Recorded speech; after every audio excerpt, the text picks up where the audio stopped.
Hey everybody, welcome to my channel. I'm Dr. Perkins, a Boric certified OBGYN, and today we're talking about how to get rid of bacterial vaginosis without antibiotics.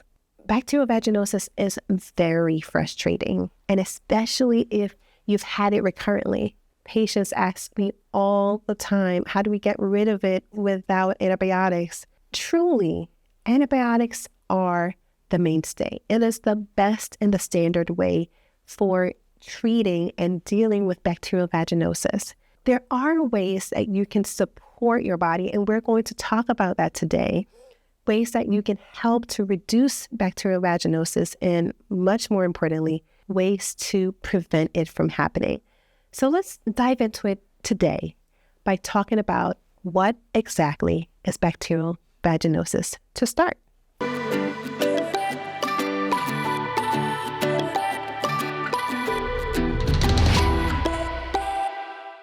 When we think of our vaginal space, it is a place that is filled with bacteria and different yeast and things that are there really in a healthy way, maintaining that space.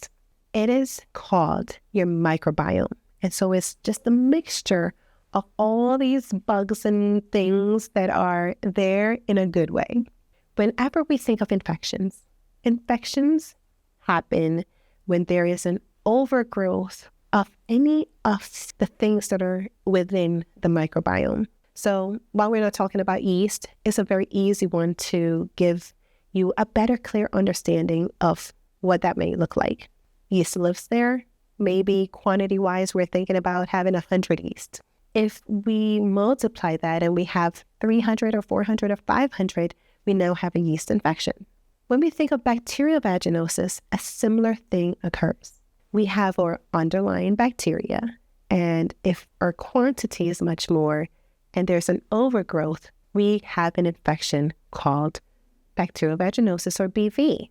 A very important part of understanding BV is understanding your vaginal pH. pH is a scale that gives us an idea of how acidic or basic something is. The vagina loves to be acidic. Think of this as being nearly like bleach. Bleach is very acidic, can burn things, right? And so the vagina likes to be acidic. If the vagina becomes less acidic, then what happens is that the bacteria that lives there overgrows because it is actually attempting to create more acid. And so your body is just like, well, if we need more acid, let's make more bacteria to create the acid and help to bring us back into a more acidic state. It sounds intuitive, right? But along the way, what can happen is that the additional bacterial creation and reproducing them actually leads to a long-standing effect where there's too much bacteria around, and it actually makes our vaginal space more or less unstable. Oftentimes, when bacterial vaginosis is present, you may not have any symptoms whatsoever. You're not feeling itching. You're not feeling inflammation. You're not feeling swelling. None of that. So most people actually don't know that they have bacterial vaginosis until testing is done. But one thing that we notice that is quite common is that if bacterial vaginosis is present during sexual intercourse, there is an activation of these bacteria that leads to releasing an odor. Oftentimes, patients will say, it smells kind of fishy when I have sex.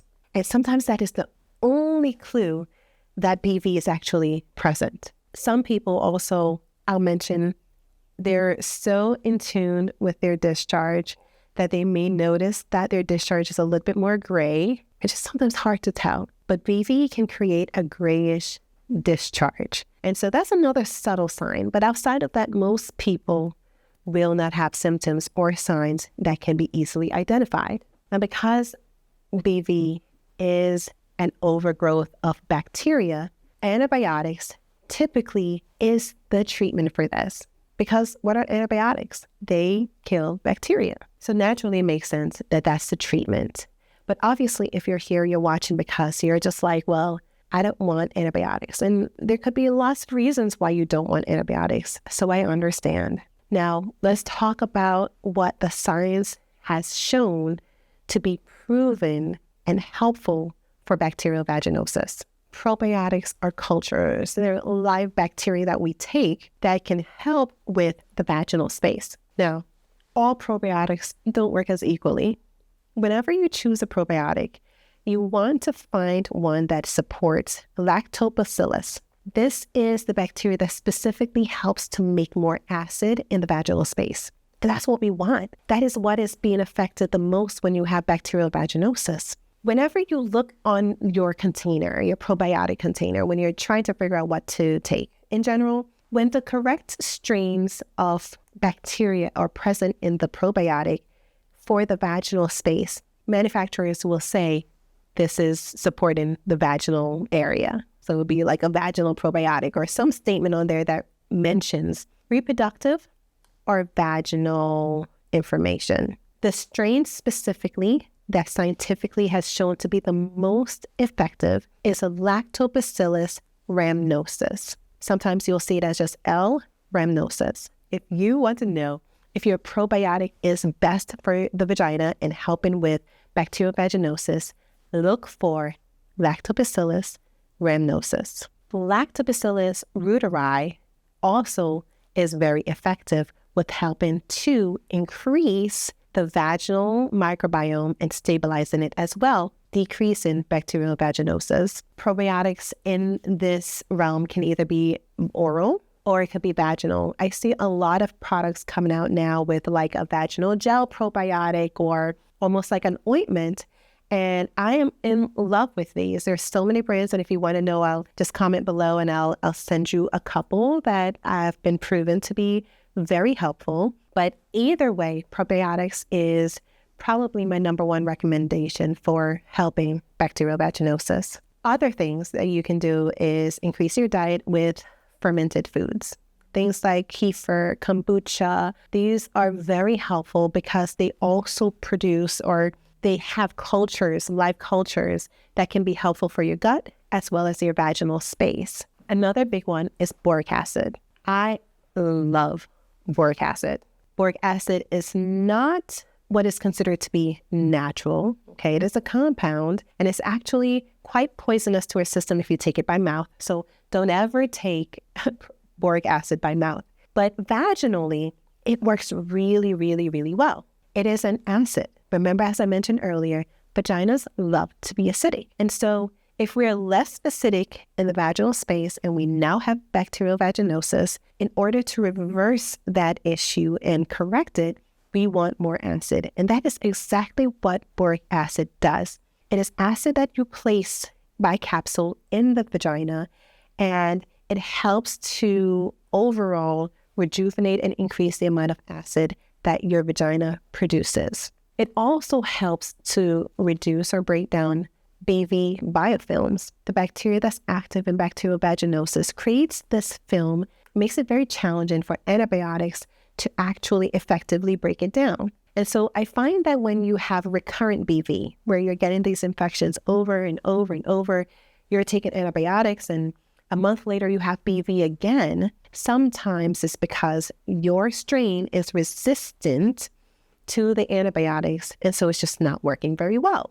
Taking boric acid, especially in that scenario, helps to break down the biofilms that is produced by the bacteria, allowing them to be removed from the vaginal space, therefore restoring your acidity and therefore making things better, decreasing your infection risk, and if you have one, making things better as well. Now, while we're talking about things that you can do naturally to help to cure or treat bacterial vaginosis, it's very important that we talk about your lifestyle as well. We want to make sure that you're not doing things that will increase the likelihood of bacterial vaginosis developing. So number one on that list would be douching. No douching.